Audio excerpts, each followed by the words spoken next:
दुनिया भर से सनातन धर्म की सारी खबरों से रहना चाहते हैं अपडेट, तो सब्सक्राइब करें द साइंटिफिक हिंदू को। भारत में बाबरी मस्जिद के टूटने पर, जो कि मंदिर पर बनी थी, उस पर बहुत बवाल हुआ और अभी भी चल रहा है, जबकि कोर्ट ने भी निर्णय दे दिया है कि वहां पर मंदिर ही था और अब मंदिर बन भी गया। लेकिन सऊदी अरब, जो कि इस्लाम का गढ़ कहा जाता है, असली इस्लाम वाले वहीं से हैं, वो अब एक्स मुस्लिम बन रहे हैं, जिसके कई वीडियोस हम उपलब्ध करा चुके हैं। इसके अलावा जो एक्स मुस्लिम्स यूट्यूब पर भी हैं, उनके वीडियोस भी जाकर के आप देख सकते हैं। लेकिन क्या आपको पता है दोस्तों, इसके अलावा एक नया धर्म सऊदी अरब में दस्तक दे चुका है, जिसने नकली इस्लामियों को परेशान करके रख दिया है। और तो और अब सऊदी अरब में प्राचीन मस्जिदें भी तोड़ी जा रही हैं। जी हाँ, प्राचीन मस्जिदें तोड़ी जा रही हैं, जो कि आज हम एक एक करके बाकायदा लिस्ट आपको दिखाने वाले हैं। इसके अलावा ये भी बताएंगे कि आखिर कौन सा है वह धर्म जिसके कारण अब सऊदी अरब में कट्टरता कम होती जा रही है, और ये भारत और पाकिस्तान के नकली लोग क्यों कह रहे हैं कि कुछ समय बाद सऊदी अरब भी हिंदूमय हो जाएगा। सब जानेंगे आज के इस वीडियो में। स्वागत है आप सभी का द साइंटिफिक हिंदू पर, और मैं हूं आपके साथ आपका दोस्त धीरेन्द्र। छोटा सा निवेदन है कि इस वीडियो को लाइक कर दें और कमेंट में जय श्री राम अवश्य लिख दें, अच्छा लगता है दोस्तों। तो चलिए सबसे पहले बात करते हैं उस धर्म की जिसने सऊदी अरब में दस्तक दे दी है और वह मुस्लिमों को इस्लाम छुड़वाए दे रहा है। फिर बात करेंगे उन मस्जिदों की जिसको हाल ही में सऊदी सरकार ने तुड़वा दिया है, और ये सब हो रहा है मोहम्मद बिन सलमान की वजह से, जो कि वहां के क्राउन प्रिंस हैं। सऊदी अरब में नए धर्म की एंट्री की बात करें उससे पहले आपको बता दें कि एक रिपोर्ट सामने आई है जिसमें यह कहा जा रहा है कि सऊदी अरब और ईरान और पाकिस्तान जैसे देशों में तेजी के साथ एक्स मुस्लिम बढ़ रहे हैं। सबसे तेजी के साथ जहां ऐसे लोगों की संख्या बढ़ रही है वह देश है ईरान, जहां ईरान के मौलाना ने भी इस पर चिंता जताई है। कह रहे हैं कि मस्जिदें यहाँ की खाली हो चुकी हैं, और इस पर मौलाना ने क्या कहा था ये आर्टिकल आप देख सकते हैं, जिसका लिंक भी हमने डिस्क्रिप्शन में दिया है। यानी कि मस्जिदें ईरान की खाली हो रही, लेकिन अब यह क्रांति सऊदी अरब तक भी पहुंच गई है, और इसको लेकर एक मौलाना ने तो यह तक कह दिया है कि अब एक्स मुस्लिम की सुनामी आने वाली है। और इसको लेकर के जो मुस्लिम समुदाय के युवा हैं अपने अपने यूट्यूब चैनल पर मजहब की कट्टरता और कुरीतियों पर सवाल उठा रहे हैं, और उनके तर्क ऐसे हैं कि बड़े बड़े मौलानाओं के भी छक्के छूट जा रहे हैं। दरअसल बात यह है कि अरब सहित कट्टर इस्लामिक देशों में ये जो मुस्लिम है, जिनको हम एक्स मुस्लिम कहते हैं, ये अपनी आवाज भी नहीं उठा सकते। इसलिए इनके बारे में एक सही आंकड़ा दे पाना थोड़ा कठिन है। लेकिन प्यू रिसर्च सेंटर यह बात कहती है कि उनकी संख्या हर कहीं बढ़ रही है, और यूरोप जैसे देशों में तो इनका अपना एक संगठन भी है, ये खुलेआम आयोजन करते हैं। लेकिन यह मुस्लिम देशों में ऐसा नहीं कर पा रहे हैं, क्योंकि यहाँ इस्लाम छोड़ने की सजा ही मौत है। यहाँ पर हम आपको कुछ यूट्यूब चैनल्स की लिस्ट भी देख रहे हैं, जिसको आप वीडियो रोक कर पढ़ भी सकते हैं। ये सारे लोग यूट्यूब चैनल चला रहे हैं, और इनको देखने वालों की संख्या लाखों में, जो कि ज्यादातर मुस्लिम है, और इनकी बढ़ती संख्या ये बता रही है कि अब एक्स मुस्लिम पूरी दुनिया में बढ़ रहे हैं। चलिए बात करते हैं उस धर्म की। दरअसल धर्म को लेकर दुनिया में कट्टरता बढ़ रही है, और इन्हीं सब के बीच एक नया धर्म भी एंट्री मार चुका है, और ये इजराइल और अरब के बीच संबंध सुधारने के लिए लॉन्च किया गया है, जिसको कहा जा रहा है कि इस पर सऊदी के क्राउन प्रिंस का भी समर्थन प्राप्त है। दरअसल इजराइल, बहरीन और यूएई के बीच संबंध सुधारने के लिए एक समझौता हुआ है, और इसे अब्राहमी धर्म भी कहा जा रहा है। इस धर्म का मकसद है कि तीनों धर्मों, जिसमें इस्लाम, ईसाई और यहूदी धर्म, इनके बीच जो फर्क है उसको मिटाना। कहा जा रहा है कि यह एक हाइब्रिड रिलीजन है। यह पूरी तरह से एक धर्म है जिसमें ना ही तो कोई ग्रंथ है और ना ही इसका कोई गुरु है। इसका नाम अब्राहिम इसलिए दिया गया है क्योंकि मुस्लिम, यहूदी दोनों ही धर्मों में ये महान शख्स माने जाते हैं। यहूदी धर्म का उदय पैगंबर अब्राहम से हुआ है, वहीं मुस्लिमों में ये पैगंबर के एक रूप माने जाते हैं। ईसाई, यहूदी और मुस्लिम तीनों ही धर्मों को अब्राहमी धर्म कहा जाता है। मुस्लिम देशों में बवाल इस वजह से मचा हुआ है क्योंकि इसका मध्यस्थ अमेरिका है। लोग कह रहे हैं कि यह धर्म किसी ऑर्गेनिक तरीके से नहीं आया है बल्कि एक राजनीतिक डील के तहत बनाया गया है। मुस्लिम देश ये कह रहे हैं कि अमेरिका ने जानबूझकर इस धर्म को मुस्लिम देशों के सामने पेश किया है जिससे लोग फिलिस्तीन की मांग को छोड़ दें और इस तरह के धर्म को ला करके सिर्फ और सिर्फ सऊदी अरब में लोगों को इस्लाम के प्रति दूर करना इसका एकमात्र उद्देश्य है। कट्टर मौलाना इससे परेशान है। इसके अलावा मोहम्मद बिन सलमान ने कुछ ऐसे फैसले भी लिए हैं जो बता रहे हैं कि वह अब इस्लाम से अलग होना चाहते हैं क्योंकि सऊदी अरब में इस्लाम छोड़ने वालों की संख्या काफी तेजी से बढ़ी है। और तो और सऊदी प्रिंस ने अपने यहाँ अब अन्य धर्म ग्रंथों के सिलेबस भी लॉन्च कर दिए जो कि यूनिवर्सिटीज में पढ़ाए जा रहे हैं। और तो और सभी धर्म के लोग सऊदी अरब में मक्का आ सके, काबा आ सके, इसके लिए एक नया काबा का निर्माण भी सऊदी प्रिंस करा रहे हैं। इसके अलावा पुरानी और ऐतिहासिक मस्जिदें जिनको तुड़वाना बिल्कुल सही नहीं था उनको भी तुड़वाया जा चुका है। चलिए जानते हैं कि आखिर कौन कौन सी मस्जिदें सऊदी अरब में सऊदी प्रिंस द्वारा तुड़वाई गई हैं। दोस्तों आज जो हम आपको बताने जा रहे हैं वह सब प्रमाणों के आधार पर ही आपको बताएंगे और उस सब के सबूत हम आपको डिस्क्रिप्शन में भी दे देंगे जहां पर जाकर के इन सभी तथ्यों को आप वेरीफाई भी कर सकते हैं।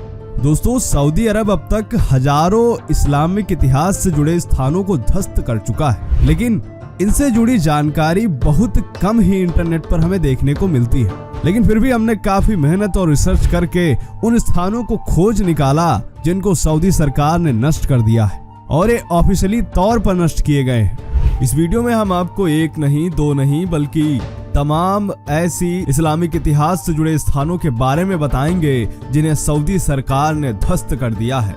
इन सभी जगहों को हम आपको 5 बिंदुओं में बताने वाले हैं जिनको हमने काफी रिसर्च के बाद और सभी सबूतों के साथ अध्ययन करके उनसे जुड़े सभी तथ्यों को आपके सामने रखने वाले। तो चलिए आते हैं पहले नंबर पर जो कि है मोहम्मद साहब का घर। 21वीं सदी की चमक धमक और विलासिता भरी जिंदगी सऊदी अरब को खासा आकर्षित कर रही है। इसलिए इस्लामिक रूढ़िवादिता को छोड़ अब वह उदारता और पूंजी निवेश की ओर बढ़ रहा है। द इंडिपेंडेंट के अनुसार मक्का और मदीना में निर्माण परियोजनाओं के चलते सैकड़ों ऐतिहासिक स्थल नष्ट किए जा चुके हैं। इनमें से मवालिद का घर भी था। जी हाँ, मवालिद का घर वही स्थान था जहां मोहम्मद साहब का जन्म हुआ था।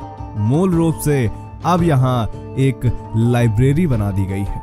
यानी इतने बड़े ऐतिहासिक स्थल को सऊदी अरब ने मिटा दिया और इस्लामिक दुनिया को इसकी कानो कान खबर तक नहीं हुई। अगर आपको यह शॉकिंग लग रहा हो तो ये शॉकिंग नहीं है बल्कि हम आगे जो बताने वाले हैं वह इससे भी ज्यादा शॉकिंग है।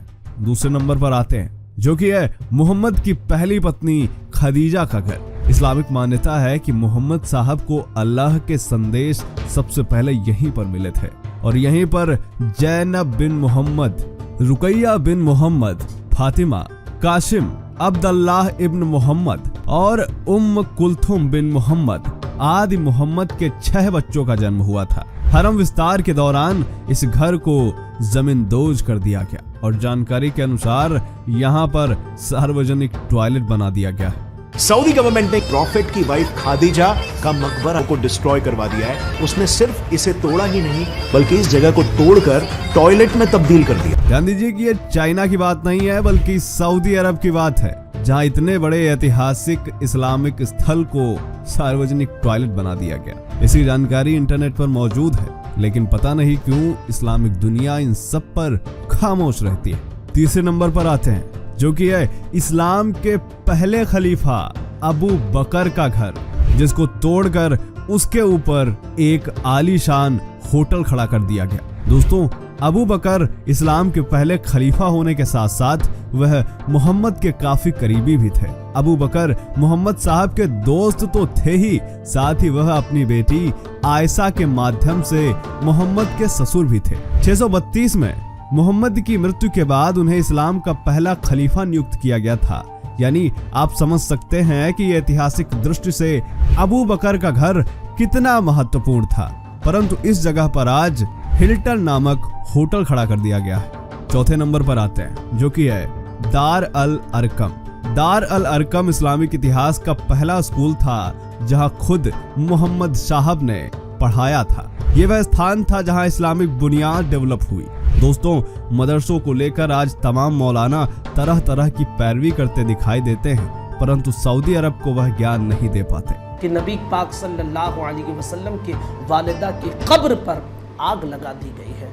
ये अंधे हो गए थे। दार अल अरकम को तोड़कर अब यहाँ सफेद संगमरमर लगा दिया गया है और ऐसा अल हरम के विस्तार के लिए किया गया है, यानी कि आज दार अल अरकम की निशानियां भी खत्म कर दी गई।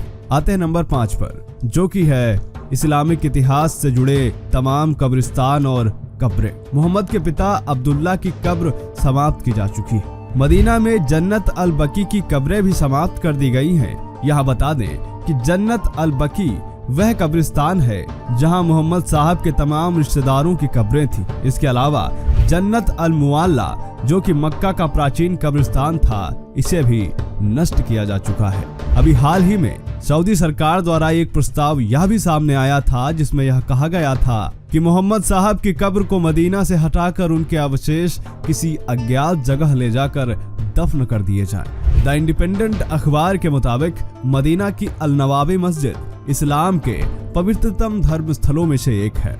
यहीं पर पैगंबर मोहम्मद की कब्र है। मस्जिद के हरे गुंबद के नीचे पैगंबर मोहम्मद के अवशेष हैं। हर साल लाखों तीर्थयात्री यहाँ आते हैं और सम्मान व्यक्त करते हैं, परंतु सऊदी के एक नामी विद्वान ने यह प्रस्ताव दिया है कि इस जगह को तोड़ दिया जाए और मोहम्मद साहब के अवशेष किसी दूसरी जगह ले जाकर दफन कर दिए जाएं। प्रस्ताव में यह भी कहा गया है कि मोहम्मद साहब के अवशेष इस तरह से दफनाए जाएं कि किसी को पता न चले।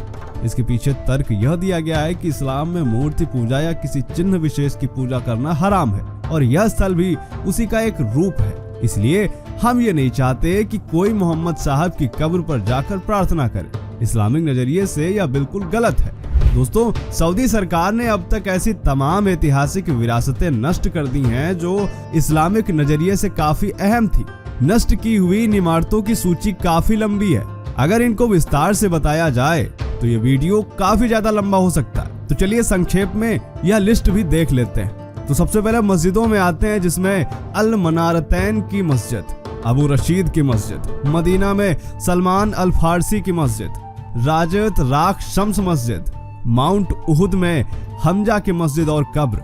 इसके अलावा सैयद इमाम अल उरैदी इब्न जाफर अल सादिक की मस्जिद और कब्र, इसे वर्ष 2002 में डायनामाइट लगाकर नष्ट कर दिया गया था। ऐतिहासिक धर्म स्थलों में से बैत अल मावलिद यानी मोहम्मद साहब का जन्म स्थान, खदीजा का घर, यहाँ इस्लाम का पहला संदेश आया। कुब्बत अल थनाया, जहाँ मोहम्मद साहब का वह दांत दफन था जो उहूद की लड़ाई में टूट गया था। मसरूबत इब्राहिम, वह स्थान जहाँ मोहम्मद के बेटे इब्राहिम का जन्म मारिया से हुआ था, इन सब को नष्ट किया जा चुका है। मदीना में सैयदा फातिमा की बैत अल अहजान, इसको भी नष्ट किया जा चुका है। मदीना में ही इमाम जाफर अल सादिक का घर, इसको भी नष्ट किया जा चुका है। मक्का में बनु हाशिम का मोहल्ला परिसर, इसको भी नष्ट किया जा चुका है। अली का घर जहां हसन और हुसैन का जन्म हुआ था, इसको भी नष्ट किया जा चुका है। हमजा का घर, अज्जाद किला आदि अनगिनत सैकड़ों ऐतिहासिक स्थल जो इस्लामिक नजरिए से काफी महत्वपूर्ण थे, ये अब नष्ट किए जा चुके हैं। सारांश में कहें तो यदि काबा और मदीना की प्रमुख मस्जिदों को छोड़ दिया जाए